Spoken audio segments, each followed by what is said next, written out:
বন্ধুরা,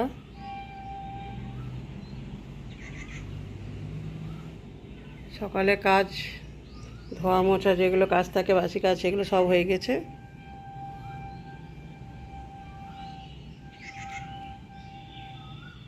এই দেখো অপরাজিতা ফুল ফুটেছে, একটা দুটো ফুটেছে, এদিকে দেখতে পাচ্ছ, এদিকে সাদা রঙের একটা ফুটেছে।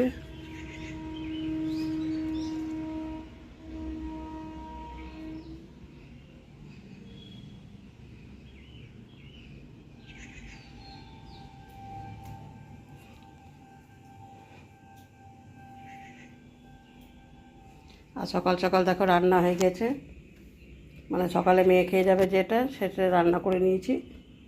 এদিকে ভাত করেছি, চিংড়ি মাছ ভাজা, আলু সেদ্ধ আর মাছের তেল ভেজে দিয়েছি সকালে, এটাও খেয়ে যাবে।